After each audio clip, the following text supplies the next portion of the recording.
మీరు సాలరీడ్ ఎంప్లాయీయా? అయితే ఈ వీడియో మీకోసమే. ప్రతి నెల సాలరీ నుంచి పీఎఫ్ కట్ అవుతుంటే ఆ డబ్బు కూడా సాలరీతో పాటు ఇస్తే బావుండేది అని ఎప్పుడైనా అనుకున్నారా? ఈ వీడియో చివరి వరకు చూస్తే పీఎఫ్ ద్వారా 1 crore ఎలా వస్తుందో చూద్దాం. ఒక ఎగ్జాంపుల్ తీసుకుందాం. మీ బేసిక్ సాలరీ 30,000 రూపీస్ అనుకుందాం. పీఎఫ్ కాంట్రిబ్యూషన్ని 3 పార్ట్స్గా డివైడ్ చేస్తారు. Employee share, employer share, pension contribution. ముందుగా ఎంప్లాయీ షేర్. మీ బేసిక్ సాలరీలో 12% అంటే 3,600 రూపీస్ మీ ఈపీఎఫ్ అకౌంట్లో జమ అవుతుంది. ఇప్పుడు ఎంప్లాయర్ కాంట్రిబ్యూషన్. కంపెనీ కూడా 12% అంటే 3,600 రూపీస్ కాంట్రిబ్యూట్ చేస్తుంది.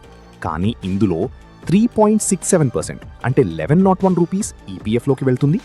8.33% అంటే 2,499 రూపీస్ పెన్షన్ ఫండ్లోకి వెళ్తుంది. అంటే ప్రతి నెల మీరు 3,600 rupees, company EPF share 1101 rupees, మొత్తం ఈపీఎఫ్ ఇన్వెస్ట్మెంట్ 4,701 రూపీస్ మరియు 2,499 రూపీస్ పెన్షన్ ఫండ్కి వెళ్తుంది. ఇక్కడ చాలా మందికి తెలియని విషయం ఏంటంటే ఎంప్లాయీ కాంట్రిబ్యూషన్ అయినా ఎంప్లాయర్ కాంట్రిబ్యూషన్ అయినా రెండూ కూడా మీ టోటల్ సిటీసీలో భాగమే. ఇప్పుడు అస్సలు మ్యాజిక్ చూద్దాం. మీరు 25 ఏళ్ల వయసులో జాబ్ స్టార్ట్ చేసి 60 ఏళ్ల వరకు పీఎఫ్ విత్డ్రా చేయకుండా ఉంచారని అనుకుందాం. 35 సంవత్సరాల్లో employee share is equal to 15.12 lakhs, employer EPF share is equal to 4.62 lakhs, మొత్తం investment is equal to 19.74 lakhs.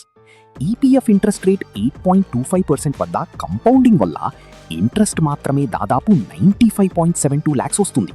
అంటే మీ investment 19.74 lakhs, interest 95.72 lakhs, final corpus 1.15 crore. అందుకే పీఎఫ్ని చిన్న అమౌంట్గా ఎప్పుడు చూడకండి. ఇక్కడ నేను చెప్పిన 1.15 crore క్యాల్కులేషన్లో పెన్షన్ కాంట్రిబ్యూషన్ని కలపలేదు. రిటైర్మెంట్ తర్వాత ఈపీఎఫ్ఓ రూల్స్ ప్రకారం లైఫ్ టైం మంత్లీ పెన్షన్ రూపంలో ప్రయోజనం పొందవచ్చు.